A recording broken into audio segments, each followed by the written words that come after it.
नमस्कार शुरू करছি বেঙ্গল লাইন আর আপনাদের সঙ্গে রয়েছে আমি সানন্দা।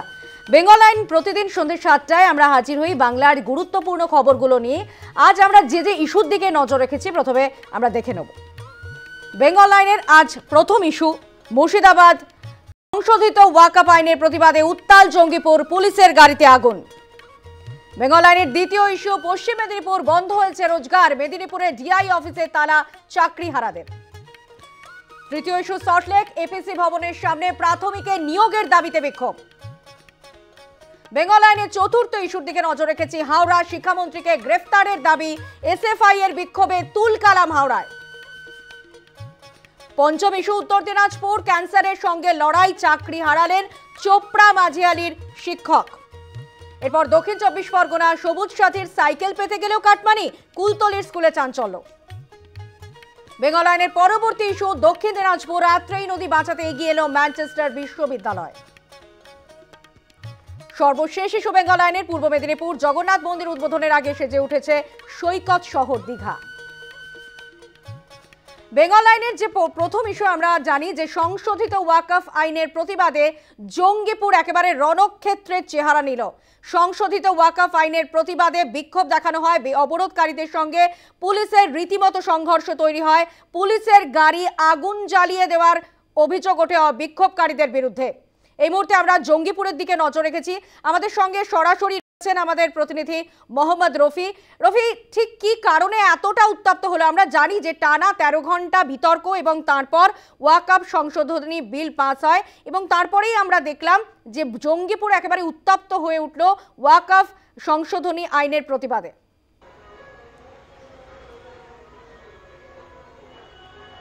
হ্যাঁ, একদমই। যে ওয়াকফ সংশোধনী যে আইন, সেই আইনের প্রতিবাদেই জঙ্গিপুরে একটি যে যুব সমাজ তারা একটা মিছিল বের করেছিল এবং সেই মিছিল বেরোনোর পরে জঙ্গিপুর যে সড়ক, সেই সড়ক অবরোধ করার সময়তে সেখানে পুলিশের সঙ্গে ধস্তাধস্তি শুরু হয় এবং তারপরে ওখানে পুরোপুরিভাবে রণক্ষেত্রে একটা চেহারা নিয়ে নেয় ঘটনাস্থলে।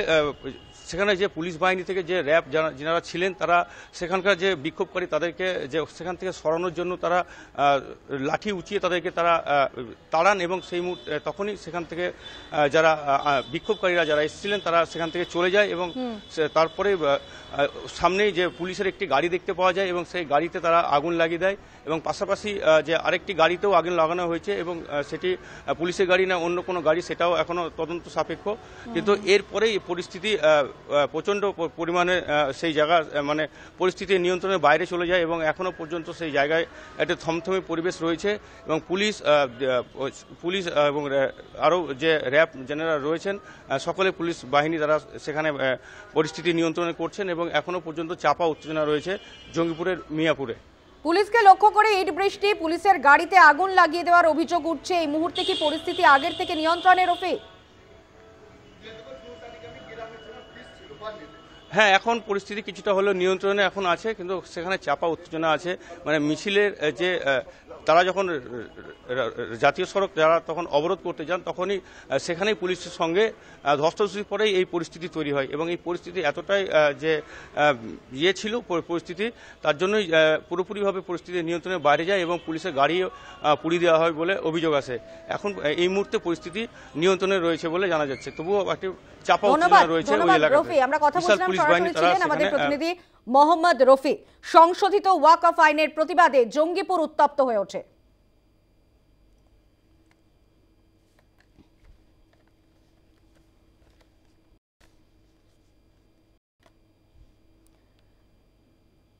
বেঙ্গল লাইনের পরবর্তী ইস্যু পশ্চিম মেদিনীপুর বন্ধ হয়েছে রোজগার, মেদিনীপুরে ডিআই অফিসে তালা চাকরিহারাদের। প্রায় 5 ঘন্টা তালা বন্ধ রইল, জেলা শাসকের অফিসের সামনে বিক্ষোভ চাকরিহারাদের। আমরা এই ইস্যুর দিকেই নজর রাখবো। আপনারা জানেন যে ইতিমধ্যেই সুপ্রিম কোর্টের রায়ে আমরা দেখেছি যে 26,000 শিক্ষক অশিক্ষক কর্মীর চাকরি চলে গিয়েছে এবং তারপরে আমরা গতকাল দেখেছি মুখ্যমন্ত্রী আশ্বস্ত করেছেন চাকরিহারাদের, কিন্তু তারপরেও দেখা যাচ্ছে যে মুখ্যমন্ত্রীর আশ্বাসের পরেও চাকরিহারারা তারা বিক্ষোভ করছেন। আমরা পশ্চিম মেদিনীপুরের দিকে নজর রেখেছি, সেখানে মেদিনীপুর ডিআই অফিসে তালা ঝুলিয়ে দিল চাকরিহারারা, প্রায় 5 ঘন্টা তালা ঝুলিয়ে দেন চাকরিহারারা। এই মুহূর্তে আমরা আপডেট নেব, আমাদের সঙ্গে রয়েছেন আমাদের প্রতিনিধি নন্দী, সুদীপ, যেভাবে বিক্ষোভ জানালো চাকরিহারারা, সেখানে মুখ্যমন্ত্রী যে আশ্বস্ত করেছেন চাকরিহারাদের, তাতে যে তারা খুব একটা তাদের উদ্বেগ কমেনি সেই চিত্র কিন্তু আমরা দেখতেই পেলাম মেদিনীপুরে চাকরিহারারা তালা ডিআই অফিসের সামনে বিক্ষোভ দেখালেন, তালা ঝুলিয়ে রাখলেন প্রায় 5 ঘন্টা। একেবারেই দেখো যে মুখ্যমন্ত্রীর বৈঠকের পর কিন্তু ওই পশ্চিম মেদিনীপুর জেলায় যে চাকরিহারা শিক্ষকরা রয়েছেন তারা কিন্তু ভরসা রাখতে পারেননি, এবং এই আশ্বাসে ভরসা রাখতে না পারার জন্য কিন্তু আজ সকাল থেকে কিন্তু তারা একটি মিছিল সংগঠিত করেন, এবং সেই মিছিল নিয়ে কিন্তু জেলা শাসকের কার্যালয়ের সামনে মুখ্যমন্ত্রী ছবি সহকারে টায়ার জ্বালিয়ে কিন্তু বিক্ষোভ দেখান। এরপরে কিন্তু তারা মিছিল করে এসে ডিআই অফিসে কিন্তু জেলা শিক্ষা ভবন যে রয়েছে সেখানে কিন্তু তারা তালা লাগিয়ে দেন, এবং বেশ 5 ঘন্টা কিন্তু তারা এই ডিআই অফিসে তালা লাগিয়ে রাখেন। এর পরবর্তীকালে কিন্তু তারা ডিআই এর সাথে দেখা করেন, এবং দেখা করার পরে কিন্তু তারা একটি স্মারকলিপি জমা দেন যে তাদের যে দাবি দাওয়াগুলো আছে, তাদের যে আবেদনগুলো আছে সেগুলো যেন সরকারিভাবে সেটা দেখা হয়, এবং ডিআই যেন সেগুলো রাজ্যের কাছে পাঠান, এবং তাদের যে মুখ্যমন্ত্রী যে আশ্বাস দিয়েছেন ভলেন্টারি টিচার্স, সেই টিচার্সের বিরুদ্ধে কিন্তু তার যে লিখিতভাবে যেন তাদেরকে নির্দেশ দেওয়া হয়, এবং তাদের যে ওএমআর সিট রয়েছে সেই ওএমআর সিট যেন রাজ্য সরকারের যেন কমিশনের তরফে যেন সেটা যেন প্রকাশ করা হয়, তাহলে যোগ্য অযোগ্য কারা সেটা তাহলে প্রকাশ পাওয়া যাবে। এই সব দাবি দাওয়া নিয়েই কিন্তু তারা এই আন্দোলন করছেন, এবং ডিআই কে ঘেরাও করে রেখেছিলেন। আগামীকাল কিন্তু ডিআই এর কাছে একটা সদুত্তর আশা করেছেন, ডিআই কে একটি স্মারকলিপি জমা দিয়েছেন তাদের দাবি দাওয়া নিয়ে, তারপরে কিন্তু তারা বৃহত্তর আন্দোলনে যাবেন যদি সদুত্তর ঠিক না পান, এমনটাই কিন্তু জানিয়েছেন এই চাকরিহারা শিক্ষকরা। ধন্যবাদ সুদীপ। আমরা কথা বলছিলাম আমাদের প্রতিনিধি সুদীপ নন্দীর সঙ্গে। কি বলছেন চাকরিহারারা, শোনাবো আপনাদের। আমরা বলেছিলাম যে বাংলা আজকে দিদির হতে পারে, আজ বাংলা মুখ্যমন্ত্রী মমতা ব্যানার্জির হতে পারে, কিন্তু এই বাংলা কিন্তু মুখ্যমন্ত্রী গড়েননি, গড়েছেন ওইখানে স্ট্যাচু থাকা যিনি ক্ষুদিরাম, উনি এই বাংলা গড়ে দিয়েছিলেন। এই বাংলায় দাঁড়িয়ে এর আগেও আমরা বলেছিলাম 7 এপ্রিলের আগে যে দিদি হচ্ছে ললিপপ ধরানোর একটা জাস্ট বাহানা খুঁজছেন, গায়ে মাথায় হাত বুলিয়ে কোনো রকম ভাবে আমাদের আন্দোলনকে দমানোর চেষ্টা করেছিলেন। তো সেটাই উনি করলেন। উনি কাল একটা কথা বললেন যে আপনারা সবাই স্কুলে যান, কে আপনাদের আটকেছে? আমি লেটার দিয়ে আটকেছি। আরে আমরা যাচ্ছি না কেন? কারণ সুপ্রিম কোর্ট আমাদেরকে মানা করেছে, তাই যে আপনারা অযোগ্য। আমরা যোগ্য কি অযোগ্য সেটা প্রুভ করতে পারবে একমাত্র দিদি। আপনার কাছে সমস্ত ইনফরমেশন আছে, আপনি এর আগে ডিআই দ্বারা আমাদের স্কুলগুলো নিয়ন্ত্রিত হয়, ডিআই কে আপনি চিঠি করুন, যে সমস্ত হেড অফ দ্য ইনস্টিটিউশনকে চিঠি করুন এই স্কুলে এরা এই টিচার হচ্ছে যোগ্য, ওনাদেরকে আপনারা পুনর্বহাল করুন, তাহলে এই সমস্যা ক্লিয়ার হয়ে গেল। স্কুল যেতে বলেছেন, কিভাবে বলেছেন? ভলেন্টিয়ার হিসাবে। আমরা কি ভলেন্টিয়ার চাকরি করতাম না তো। আমরা সুপ্রিম কোর্টের অর্ডার জলজান্ত দেখতে পাচ্ছি, উনি বলছেন ভলেন্টিয়ার সার্ভিস করতে পারেন, কিন্তু উনি যে আশ্বাস দিয়েছেন সেই আশ্বাস আমরা সেদিনকেই সত্যি মানব যেদিনকে আমরা পুনর্বহাল থাকতে পারবো, সসম্মানে যেদিনকে আমরা আমাদের স্কুলে ফিরে আসতে পারবো। এরকম মাথা নিচু করে ভলেন্টিয়ার হিসাবে নয়।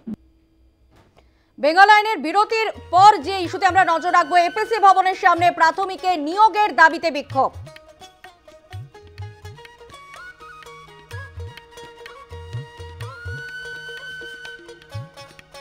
একদিকে নিয়োগ বাতিল হয়ে যাচ্ছে আর একদিকে নিয়োগই হচ্ছে না, আর এই দাবিতেই বিক্ষোভ সল্টলেকে। আমরা এই ইস্যু নিয়ে ফিরবো একটা বিরতির পর, সঙ্গে থাকুন। এবার বেঙ্গল আইনের যে ইস্যুর দিকে আমরা নজর রাখবো, যে একদিকে নিয়োগ বাতিল হচ্ছে আর অন্যদিকেও নিয়োগই হচ্ছে না।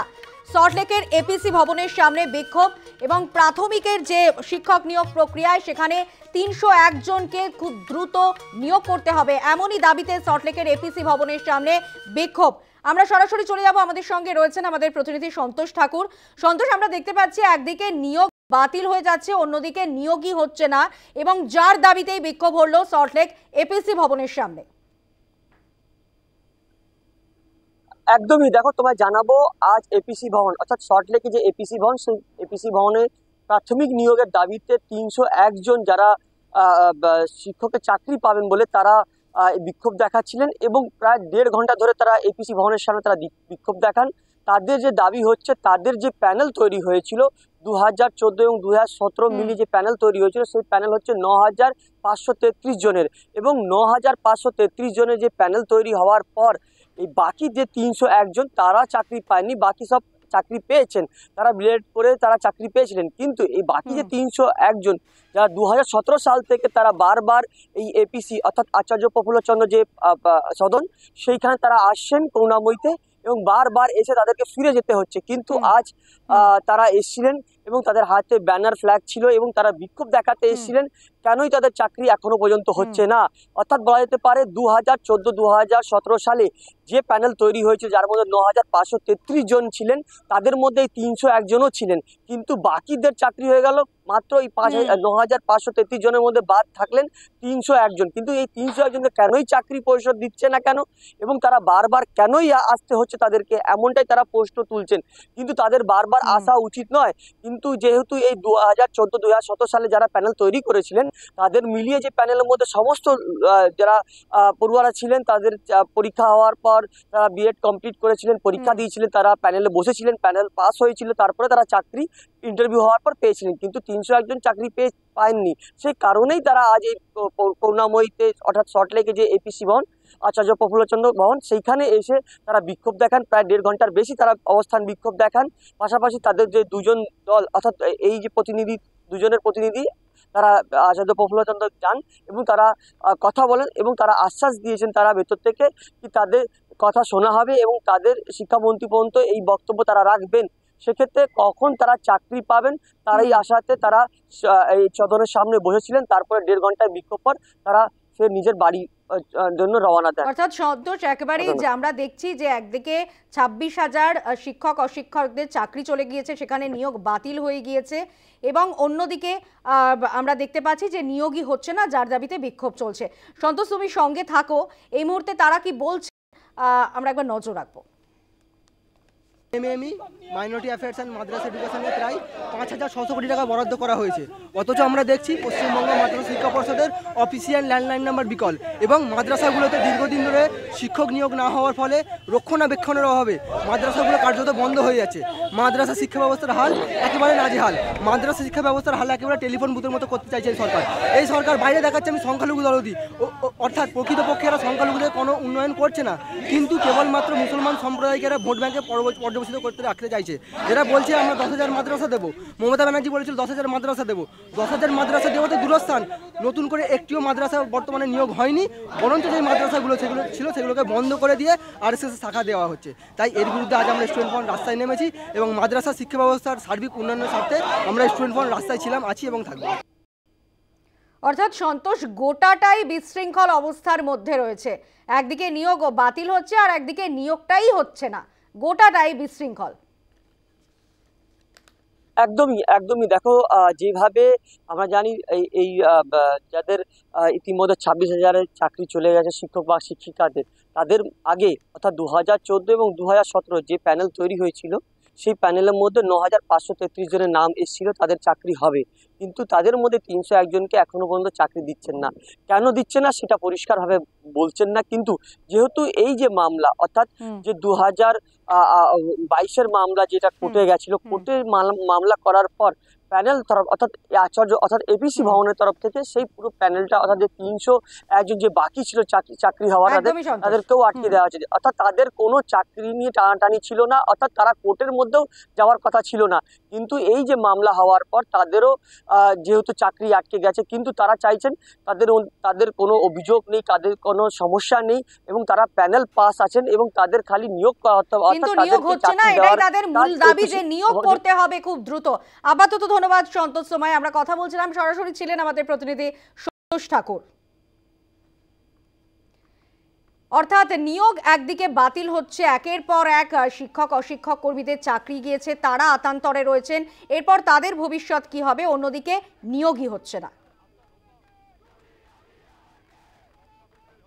এরপর বেঙ্গল আইনের যে পরবর্তী ইস্যুর দিকে আমরা নজর রাখবো। হাওড়া শিক্ষামন্ত্রীকে গ্রেফতারের দাবি, এসএফআই এর বিক্ষোভে তুল কালাম পরিস্থিতি হাওড়ায়।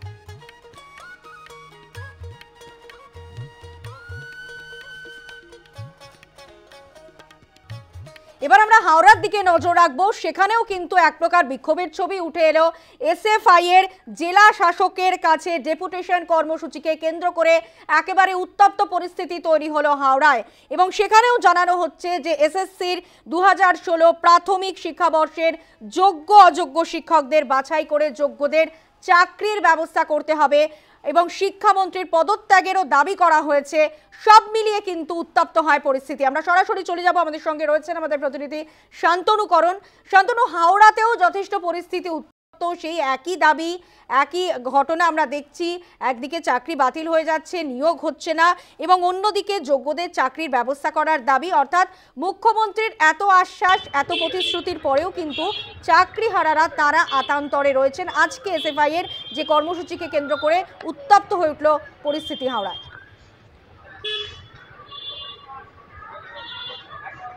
দেখো, এসএফআইয়ের মূলত যে দাবি নিয়ে ডিএম অফিসে আজকে ডেপুটেশন কর্মসূচি ছিল, তাতে মূলত 15টা দাবির মধ্যে স্ট্রং যেটা মূল দাবি ছিল যে একদিকে যেমন যারা 2016 এসএসসি এবং 2014 প্রাথমিক এই দু জায়গা থেকে যারা পরীক্ষায় উত্তীর্ণ হয়েছে, যারা যোগ্য, তাদের বাছাই করে তাদের চাকরি সুনিশ্চিত করতে হবে।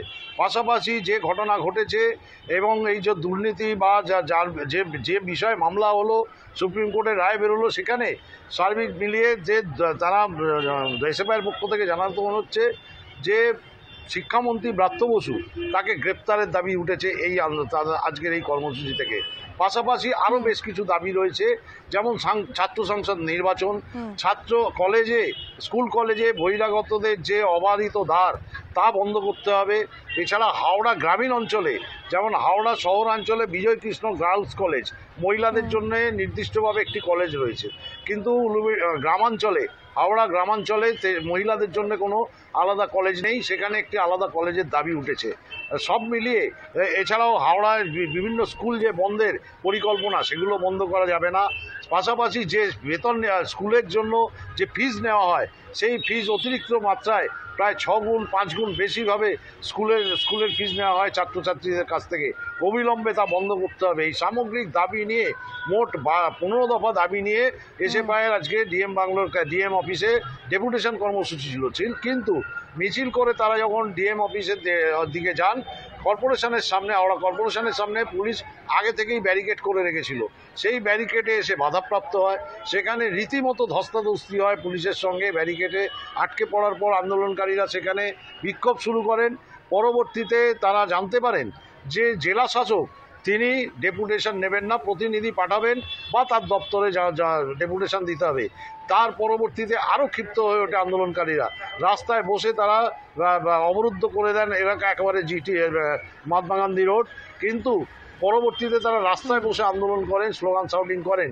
যদিও অনেক পরে জেলা শাসকের পক্ষ থেকে অতিরিক্ত জেলা শাসক তিনি এসেছিলেন এবং ডেপুটি জেলা শাসক তিনি এসে তাদের হাত থেকে ডেপুটেশন নিয়েছেন, কিন্তু তারা সন্তুষ্ট নন। তাদের বক্তব্য, জেলা শাসকের কাছে তারা সরাসরি ডেপুটেশন দিয়ে তাদের বক্তব্য, তাদের দাবি, তাদের অভিযোগ সমস্তটাই আলাপ আলোচনা করতো মুখোমুখি বসে, কিন্তু সেই সুযোগ তারা পাননি। এর আগেও এই ঘটনা ঘটেছে বলে আজকে তারা ডিটারমাইন্ড ছিলেন যে একেবারে জেলা শাসকের সামনে সরাসরি তাকে ডেপুটেশন নিতে হবে এবং কথা বলতে হবে। যদিও পরবর্তীতে সেটা সম্ভব হয়নি, ডেপুটি ডিএম জেলা শাসক তিনি নিয়েছেন।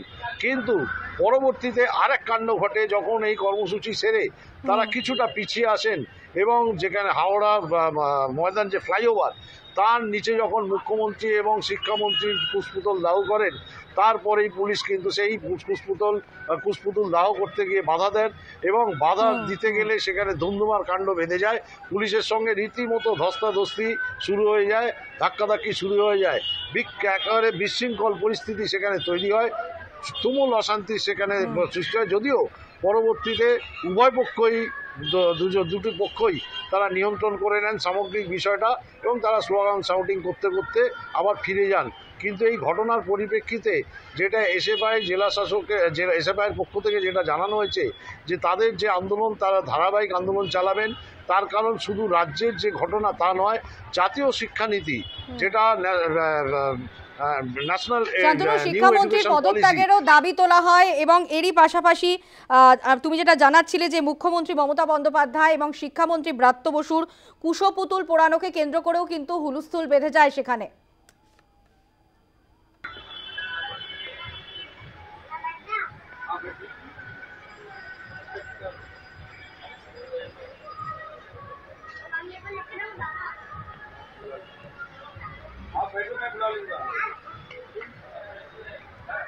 ধন্যবাদ শান্তনু। আমরা কথা বলছিলাম সরাসরি আমাদের প্রতিনিধি শান্তনু করণ।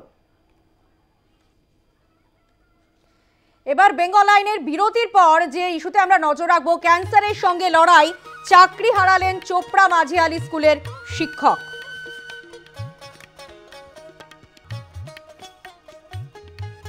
যেখানে মুখ্যমন্ত্রী মমতা বন্দ্যোপাধ্যায় তিনি বলছেন চাকরিহারাদের উদ্দেশ্যে তিনি যোগ্য চাকরিদের আশ্বস্ত করেছেন, যোগ্য চাকরি প্রার্থীদের তাদের আশ্বস্ত করেছেন এবং এরই পাশাপাশি তিনি বলেছেন যে স্বেচ্ছাশ্রমে অর্থাৎ ভলেন্টিয়ারি সার্ভিস করার কথা বলেছেন। কিন্তু এবার যা দেখা যাচ্ছে যে চাকরি হারিয়ে শিক্ষকরা বলছেন এর থেকে স্বেচ্ছা মৃত্যু অনেক ভালো।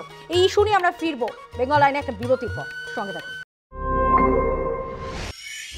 বেঙ্গল আইনে এবার যে ইস্যুর দিকে আমরা নজর রাখবো, আপনারা জানেন যে ইতিমধ্যে নেতাজি ইন্ডোর স্টেডিয়ামে মুখ্যমন্ত্রীর সভার বক্তব্য শুনে প্রত্যেক চাকরিহারারাই তারা কিন্তু এখনো উদ্বেগে রয়েছেন। হতাশ, ক্যান্সারে আক্রান্ত চাকরিহারা শিক্ষক সুশান্ত দত্ত, চোপড়া মাঝি আলী স্কুলের শিক্ষক তিনি। মুখ্যমন্ত্রী মমতা বন্দ্যোপাধ্যায় তিনি বলেছিলেন যে স্বেচ্ছাশ্রমে যাওয়ার কথা, অর্থাৎ ভলেন্টিয়ারি সার্ভিসের কথা বলেছিলেন, যে সেক্ষেত্রে কিন্তু সুপ্রিম কোর্টের বা আইনের কোনো বাধা থাকতে পারে না। কিন্তু শিক্ষক তারা বলছেন, চাকরিহারা শিক্ষক তারা এখন বলছেন যে এর থেকে স্বেচ্ছা মৃত্যু এখন অনেক ভালো। তারা কিভাবে তাদের পরিবারকে চালাবেন এবং কিভাবেই তাদের রুটি রুজি হবে সেই নিয়ে কিন্তু আতান্তরে পড়েছেন। কারণ 2022 সালে এই শিক্ষকের ক্যান্সার ধরা পড়েছিল, ব্লাড ক্যান্সার ধরা পড়েছিল এবং এইভাবে সুপ্রিম কোর্টের রায় শুনে কার্যত দিশেহারা শিক্ষক চোপড়া মাঝি আলী স্কুলের শিক্ষক সুশান্ত দে তিনি আতান্তরে পড়েছেন। আমরা সরাসরি চলে যাব, আমাদের সঙ্গে রয়েছেন আমাদের প্রতিনিধি অলিপ মিত্র। অলিপ, যে ছবি আমরা দেখতে পাচ্ছি অত্যন্ত আপনাদের যেরকমটা জানাচ্ছিলাম যে সুপ্রিম কোর্টের নির্দেশে রাজ্যে প্রায় 26,000 শিক্ষক অশিক্ষক কর্মীর চাকরি চলে গিয়েছে। এদের মধ্যে রয়েছেন চোপড়া মাঝি আলী স্কুলের শিক্ষক সুশান্ত দত্ত। 2022 সালে তার জীবনে নেমে আসে চরম অন্ধকার, ধরা পড়ে ক্যান্সার, ব্লাড ক্যান্সার ধরা পড়ে, মারণ রোগ ব্লাড ক্যান্সার। এরপর থেকে শুরু হয় তার ওরাল থেরাপি এবং এরপরে চাকরি হারা হয়ে তিনি কোনো দিশা খুঁজে পাচ্ছেন না যে কিভাবে তিনি তার পরিবারকে চালাবেন। এ প্রসঙ্গে কি বলেছেন শোনাবো একবার।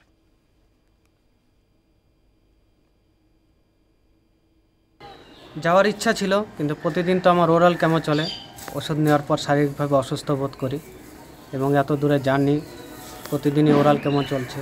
10টার সময় ওরাল কেমো নেওয়ার পর শরীর ঝিমঝিম করে, একটু অসুস্থ বোধ হয়, এর জন্য যাওয়ার সাহস পাইনি। বাড়িতে বসেই সংবাদ মাধ্যমে গোটা ভিডিওটা, গোটা মিটিংটা দেখলাম। দেখে সব কিছুই ঠিকই ছিল, কিন্তু আমরা যারা ক্যান্সার আক্রান্ত আছি, সোমা দাসের মতো এরকম কোনো আশ্বাস বা প্রতিশ্রুতি তিনি দিলেন না যে তাদের জন্য আলাদাভাবে কিছু ভাবা হবে। এবং উনি যে সমস্ত প্রতিশ্রুতি দিলেন তার মধ্যে পুরোপুরি আশ্বাস তো পেলামই না। উনি বলেন স্কুলে যান ভলেন্টারি তো স্বেচ্ছাসেবক, তো আমাদের তো চাকরি আর বহাল থাকলো না। ভলেন্টারি তো যে কেউ দিতে পারে, ভলেন্টারি আর আমরা যে রেগুলার পার্মানেন্ট ছিলাম সেটার মধ্যে তো বিস্তর পার্থক্য আছে। ভলেন্টারি সার্ভিসের কথাটা আমি কোনোভাবেই মেনে নিতে পারছি না, পুরোপুরি আমার আশ্বস্ত হতে পারছি না। কারণ ভলেন্টারি দিয়ে অন্তত 1 মাস 2 মাস চলা যেতে পারে, কিন্তু এটা দিয়ে তো আশ্বস্ত হওয়া যাচ্ছে না, আমি সুরক্ষিত নই নিশ্চয়। মুখ্যমন্ত্রীর সেদিনের বক্তব্য নেতাজি ইন্ডোর স্টেডিয়ামে তিনি চাকরিহারা যোগ্যদের জন্য যে পরামর্শ দিয়েছেন তাতে কিন্তু কোনো যথেষ্ট উদ্বেগে রয়েছেন শিক্ষকরা এবং তার মধ্যে চাকরি চলে গিয়েছে, তারা পরিবারকে কিভাবে চালাবেন। সেখানে স্বেচ্ছাশ্রমের কথা বলা হয়েছে, কিন্তু স্বেচ্ছাশ্রমের থেকে স্বেচ্ছা মৃত্যু অনেক ভালো বলছেন শিক্ষকরা। আমরা কথা বলবো, আমাদের সঙ্গে রয়েছেন আমাদের প্রতিনিধি অলিপ মিত্র। অলিপ, আমরা যে ছবি দেখছি যে যেখানে স্বেচ্ছাশ্রমের কথা বলেছিলেন মুখ্যমন্ত্রী, সেখানে স্বেচ্ছা মৃত্যু ছাড়া আর কোনো উপায় দেখছেন না এই চোপড়া মাঝি আলী স্কুলের শিক্ষক সুশান্ত দত্ত, যিনি 2022 সাল থেকে ব্লাড ক্যান্সারে আক্রান্ত। দেখো, এই যে ব্যক্তি সুশান্ত দত্ত, তার কিন্তু গত 2 বছর আগে তার ক্যান্সার আক্রান্তের ঘটনা ঘটে এবং এই 2 বছর আগে ক্যান্সার আক্রান্ত ঘটনার পর থেকে সে পরিবারের যেহেতু একমাত্র উপার্জনকারী, তার পক্ষে এই ক্যান্সারের চিকিৎসা করার পর কিন্তু তাকে বাড়ির সংসারের যে খরচা, সেই খরচা মিটিয়ে তার সঙ্গে সবকিছু মিটিয়ে এই একমাত্র শিক্ষকতার চাকরির উপরে নির্ভরশীল ছিলেন। কিন্তু সেই চাকরি যখন এখন একটা জায়গায়, এমন জায়গায় হাইকোর্টের বা সুপ্রিম কোর্টের দুটো কোর্টের নির্দেশে যখন চাকরি চলে গিয়েছে, সেই সময় কিন্তু সে দাঁড়িয়ে আছে এমন একটা জায়গায় যেখানে তার দ্বিতীয় কোনো উপার্জন করার মতন ক্ষমতা বা কোনো রকম রাস্তা নেই। সেই কারণে তার বক্তব্য, মুখ্যমন্ত্রী এরকম বক্তব্য দিয়ে কিন্তু কোনো কাজ হবে না। শুধুমাত্র বক্তব্যের জন্য তিনি যে সেখানে যাবেন বা স্বেচ্ছায় তার যে ভলেন্টিয়ার যে চাকরি করা, সেরকম কিন্তু তার অর্থাৎ একদিকে চিকিৎসার বিপুল খরচ আর অন্যদিকে আয়ের কোনো উৎসই নেই, আয়ের কোনো পথই নেই। এই দুয়ের মাঝে একেবারে পিষে যাচ্ছে তার জীবন। একদিকে একজন শিক্ষক যিনি ছাত্রদের ভবিষ্যৎ গড়ার জন্য তিনি গড়তে চেয়েছিলেন, তাই আজকে তার নিজের ভবিষ্যৎ নিয়ে তিনি আতান্তরে। আপাতত ধন্যবাদ অলিপ তোমায়। আমরা কথা বলছিলাম আমাদের প্রতিনিধি অলিপ মিত্রের সঙ্গে। বেঙ্গল লাইনের পরবর্তী ইস্যু দক্ষিণ 24 পরগনা। সবুজ সাথীর সাইকেল পেতে গেলেও কাটমানি, কুলতলির স্কুলের চাঞ্চল্য।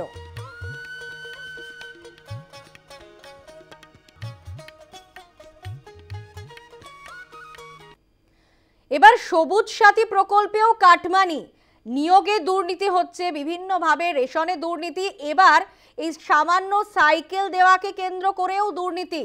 আপনারা জানেন যে ইতিমধ্যেই রাজ্য সরকারের তরফ থেকে এই সবুজ সাথী প্রকল্প নবম এবং দশম শ্রেণীর পড়ুয়াদের জন্য বিনা পয়সায় সাইকেল দেওয়ার সিদ্ধান্ত নেওয়া হয়েছে, কিন্তু সেখানেও দেখা যাচ্ছে কাটমানি নেওয়ার অভিযোগ উঠছে এবং টাকার বদলে প্রধান শিক্ষক বলছেন যে তবে সাইকেল দেওয়া হবে এবং পড়ুয়ারা তারা ভয়ে রয়েছেন যদি প্রধান শিক্ষক যদি টাকা না দেওয়া হয় সেক্ষেত্রে তারা কিন্তু যথেষ্ট উদ্বেগে রয়েছেন এবং ভয় পাচ্ছে পড়ুয়ারা।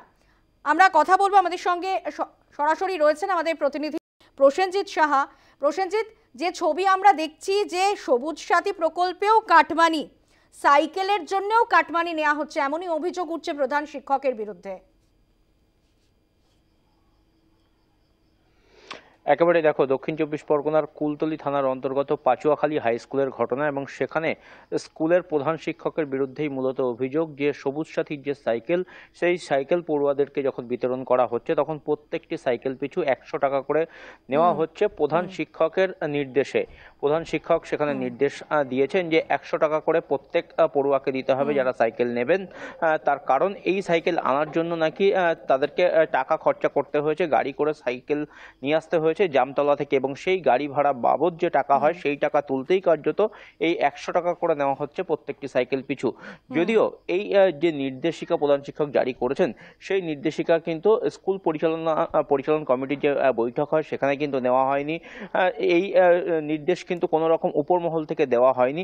তাহলে প্রধান শিক্ষক কিভাবে নিজের ইচ্ছায় এই ধরনের নির্দেশ জারি করতে পারেন এবং এই দুস্থ পড়ুয়াদের কাছ থেকে টাকা সংগ্রহ করতে পারেন, তা নিয়েই কিন্তু মূলত প্রশ্ন উঠেছে। এবং প্রধান শিক্ষকের এই যে নির্দেশ তাতে কিন্তু এলাকার যারা ছাত্রছাত্রীরা রয়েছেন তারা কিন্তু যথেষ্ট তথস্থ, তার কারণ টাকা না দিলে সাইকেল মিলবে না সেটা সাফ জানিয়ে দিয়েছেন প্রধান শিক্ষক। প্রধান শিক্ষককে যখন বিষয়টা জিজ্ঞেস করা হয় তিনি কিন্তু কার্যত এই যুক্তি দেখিয়েছেন যে জামতলা থেকে এই সাইকেল নিয়ে আসতে হচ্ছে গাড়ি ভাড়া করে, সেই কারণে সেই গাড়ি ভাড়ার টাকা তুলতেই পড়ুয়াদের কাছ থেকে টাকা নেওয়া হচ্ছে। যদিও প্রধান শিক্ষকের এই যে কর্ম তা কার্যত অন্যায়, তা কার্যত বেআইনি, তেমনটা কিন্তু দাবি করেছেন কুলতলির বিধায়ক গণেশ চন্দ্র মণ্ডল। তিনি দাবি করেছেন যে এইভাবে টাকা প্রধান শিক্ষক নিতে পারেন না। যে সমস্ত পড়ুয়ারা টাকা দিয়ে সাইকেল নিয়েছেন সেই সমস্ত পড়ুয়াদের টাকা তিনি কিন্তু ফিরিয়ে দেওয়ার আশ্বাস দিয়েছেন এবং তিনি বলেছেন যে পড়ুয়াদের তারা কি বলছেন একবার তাদের বক্তব্য শুনবো। 100 টাকা কেন নিল জানি না, কি বলেছে স্যারেরা? স্যারা কিছু বলেনি, বলেছে 100 টাকা আর 1 কপি করে ফটো লাগবে। জিজ্ঞাসা করেনি কেন টাকা দেবো, জিজ্ঞাসা করলে বকবে স্যার, তাই জন্য 100 টাকা। কেন টাকা কেন নিল জানি না, কি বলেছে স্যারেরা? টাকা কেন দিতে হবে? বলেছে 100 টাকা করে দিলে তবে সাইকেল টাকা দিতে হয়েছে। এই কেন নিল এবার স্যারেরা চাইলো দিলাম। সবার থেকে তো এরকম নিচ্ছে। একবার প্রশ্ন করলেন না যে সাইকেল নেব কেন টাকা দেবো? 100 টাকা নিয়েছে আগে, আমি প্রতি বছর নেই। 100 টাকা কি বলেছে? কিছু বলেনি। টাকা কেন নিল? জানি না। কি বলেছে টাকা না দিলে? স্যারেরা বকবে ওই জন্য জিজ্ঞাসা করিনি। যে প্রধান শিক্ষকের বিরুদ্ধে অভিযোগ তিনি কি বলছেন শোনাবো। এবারে 2024-25 সেশনে 405 জন ছেলে মেয়েদের সাইকেল দেওয়া হচ্ছে। এটা নেওয়ার কোনো নিয়ম নেই, কিন্তু আমরা ওই স্কুল খরচ করে গাড়ি খরচ করে নিয়ে যেতে হয়। এবার এই সাইকেলগুলো তাদেরকে দিতে হয়, গাড়ি খরচ করে নিয়ে গিয়ে একটা খরচ পড়ে। অনেক গার্ডিয়ান আবার দেয়ও না টাকা, যার জন্য এই খরচটা আমরা নিই। কিন্তু আমরা এই খরচটা দেবো কোত্থেকে, সেই জন্য নিয়েছি। রাজনৈতিক টানাপোড়েন ঠিক কোন জায়গায় রয়েছে প্রসেনজিৎ? দেখো, এ নিয়ে কিন্তু রাজনৈতিক টানাপোড়েন শুরু হয়েছে। তার কারণ বিজেপি বা বিরোধী যে সমস্ত দল রয়েছে, সিপিএম, তারা কিন্তু অভিযোগ করছেন যে এটা তৃণমূলের চরিত্র। তৃণমূল কার্যত সমস্ত সরকারি প্রকল্পেই কাটমানি খাচ্ছে এবং এখানে এই স্কুলের সবুজ সাথীর যে প্রকল্পের যে সাইকেল, সেটা বিতরণের ক্ষেত্রেও কার্যত কাটমানি খাচ্ছে।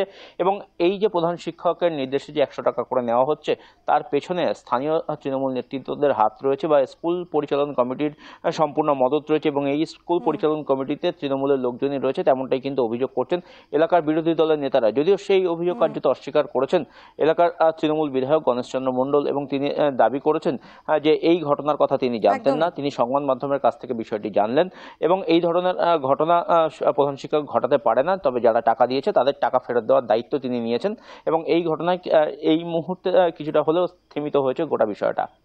ধন্যবাদ প্রসেনজিৎ। আমরা কথা বলছিলাম আমাদের প্রতিনিধি প্রসেনজিৎ সাহার সঙ্গে। তৃণমূল নেতৃত্বের বিষয়ে কি বলছেন শোনাবো। দেখুন, পশ্চিমবঙ্গের মাননীয় মুখ্যমন্ত্রী মমতা বন্দ্যোপাধ্যায়ের স্বপ্নের প্রকল্প সবুজ সাথী, এই প্রকল্পে যারা মেয়েরা আছে তাদেরকে ফ্রিতে বিনা পয়সায় সাইকেল দেওয়া হয়।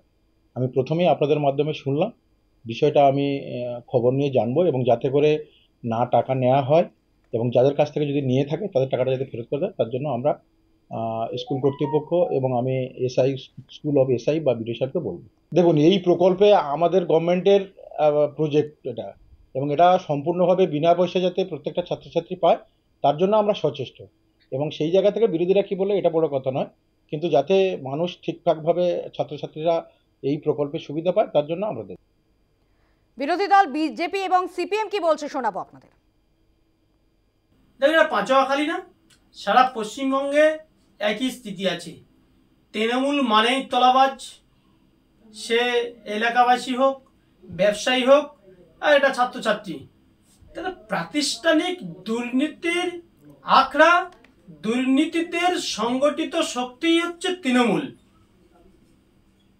বলার কিছু নেই। আর মানুষ অতিষ্ঠ হয়ে উঠেছে, মানুষ আর নিতে পারছে না এদেরকে। কিন্তু কিছু দুর্নীতিবাজ আমলা, পুলিশ প্রশাসন তাদের সক্রিয় মদতে এবং চোয়াখালী স্কুলের শুধু খোঁজ নিলে নয়, সারা পশ্চিমবাংলা বিভিন্ন স্কুলে খোঁজ নিয়ে দেখবেন সমস্ত জায়গায় 100 টাকা, 500 টাকা, 200 টাকা সাইকেল দেয়া হচ্ছে, সবুজ সাথী টাকাও নেওয়া হচ্ছে। কার্ডমানি তো নিতে আর কোনো জায়গা বাকি নেই, সব জায়গায় একই রকম কার্ডমানি নেওয়া চলছে।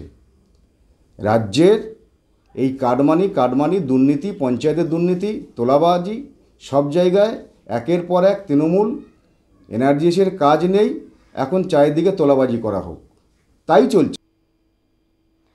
বিরতির পর বেঙ্গল আইনে যে ইস্যুর দিকে নজর রাখবো, আত্রেই নদী বাঁচাতে এগিয়ে এলো ম্যানচেস্টার বিশ্ববিদ্যালয়। আমরা এই ইস্যু নিয়ে ফিরবো একটা বিরতির পর, সঙ্গে থাকুন।